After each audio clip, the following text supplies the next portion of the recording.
Bonjour, bienvenue sur les plateaux d'Intelligne TV pour le salon Solutions Linux 2011. Je reçois Michel Kisfaludi, donc qui est CEO d'iOS, qui est aussi le nom d'un logiciel. Alors un logiciel un peu particulier, c'est un logiciel qui rentre dans la famille, on va utiliser le mot très à la mode du cloud, donc qui est un bureau virtuel. Quels sont ces... Alors, bureau virtuel, on connaît le bureau virtuel façon ce qu'on appelle la virtualisation de bureau. On va avoir des serveurs sur lesquels on va faire tourner des sessions qui contiennent, on va dire, un bureau. Et on va déporter simplement, on va dire, l'image vers un poste. En quoi iOS est différent de ce type de solution ? Bon, c'est vrai que c'est un changement de paradigme parce qu'en fait, on réutilise le navigateur et donc une certaine capacité du poste client et on accède à cet espace de travail, ce bureau en local à travers le navigateur, et la virtualisation des ressources ne se fait que sur des applications qui n'ont pas une couche HTML. C'est-à-dire une entreprise qui a effectivement des vieilles applications legacy, client-serveur. À ce moment-là, effectivement, on va virtualiser ces applications-là, mais on ne va virtualiser que l'application. On n'a pas besoin de virtualiser le poste client en incluant son système opérationnel. D'accord. Et donc à partir de là, on va pouvoir publier cette application dans un bureau, c'est ça ? Exactement. Et évidemment, il y a à partir du bureau la possibilité d'appeler n'importe quelle application et service SaaS. Et en plus, iOS vient par défaut avec un certain nombre d'applications natives déjà intégrées pour, on va dire, gérer les ressources génériques de l'utilisateur, de l'employé, typiquement le file sharing, chat, tout ce qui est la gestion en temps réel, agenda, emails, le groupe d'applications effectivement liées aux questions de productivité. D'accord, donc la couverture fonctionnelle, elle va effectivement depuis, j'ai une application existante, je la virtualise. Dans mon portail, je vais retrouver des applications qui sont fournies avec l'outil iOS et je vais pouvoir aussi aller récupérer mes outils. C'est une sorte de portail en fait. C'est une sorte de portail évidemment qui n'est pas en soi un service SaaS du cloud, mais qui permet, parce que c'est une solution informatique, permet d'être installé sur le serveur du client. D'accord. Du client, je veux dire à ce moment-là, de l'entreprise ou de l'institution, qui crée un cloud privé et gère à ce moment-là ses usagers, voire même ses propres clients finaux, à partir effectivement d'iOS. D'accord. Ça traite un peu les problématiques d'authentification, puisque l'on intègre des applications entre guillemets externes.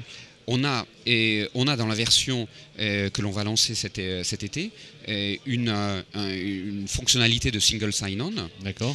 Et sur les questions de sécurité, en fait, ce que l'on fait, c'est on se connecte au module de sécurité de l'organisation, de l'entreprise. On est dans un environnement SSL avec l'encryptage que décidera effectivement l'entreprise. Sur la partie de l'authentification des clients, on a déjà intégré pour un certain nombre de clients des authentifications à travers de cartes d'identité magnétique. Et on se connecte au directory de hardware, on va dire, avec des tokens, avec des clés. Que l'on fait d'une manière intéressante à partir de l'environnement cloud, ça veut dire depuis le navigateur, on accède effectivement au périphérique physique et on le gère le périphérique physique pour effectivement valider l'identification de l'utilisateur. Au niveau des navigateurs, il y a des contraintes, version un logiciel, plutôt Firefox, Internet Explorer, il y a des... Bon, ça c'est un des grands avantages d'iOS, je dirais, depuis sa création, qui a permis vraiment de consolider la communauté et de s'étendre au niveau international, car en fait on a quand même... on n'est pas loin maintenant du million de downloads répartis sur tous les pays du monde. On a plus de 70 communautés actives. Et ça, c'est effectivement parce qu'il y a eu un choix il y a plusieurs années de développer notre solution sans utiliser ni Flash ni Java, de le réaliser en PHP avec des parties en Ajax et en JavaScript, qui permet effectivement une compatibilité, je dirais, vraiment totale sur toutes les plateformes et les systèmes opérationnels et les navigateurs. On a aussi intégrer la détection du dispositif, de l'appareil et de son système opérationnel et de son navigateur, qui permet effectivement de rétrograder vers des versions beaucoup plus simples HTML, pour que même sur un téléphone d'il y a 5-7 ans qui est même pas un smartphone et qui a un navigateur, vous pourrez accéder à votre bureau, qui sera évidemment pas présenté comme un bureau, mais qui permettra à travers les menus de donner accès à vos ressources. D'accord. Donc aujourd'hui, la communauté qui tourne autour d'iOS, c'est, vous disiez, 70 communautés réparties. On a 71 communautés. Ouais. Le logiciel a été traduit en 42 langues. D'accord. Et on a 16 000 membres actifs de la communauté. Et ensuite, on a des centaines d'applications qui ont été effectivement développées au fil du temps. Donc on est, en fait, il est dur de mesurer, vu qu'en fait c'est un logiciel open source, c'est dur de mesurer le nombre d'utilisateurs finaux, surtout parce qu'en fait on ne voit pas les installations derrière les firewalls. Sur la partie publique, on a pu recenser plus de 35 000 serveurs qui tournaient avec iOS. Et donc on imagine que le chiffre est peut-être 10 fois ou 50 fois plus élevé au niveau des entreprises. Donc une nouvelle version cet été, si j'ai bien compris. Alors on lance samedi la version 2.5 qui améliore la version 2.4 qui avait été lancée il y a un peu plus d'un mois sur des questions de mobilité, des questions de collaboration, au niveau du calendrier. On renforce aussi les fonctionnalités de chat. D'accord.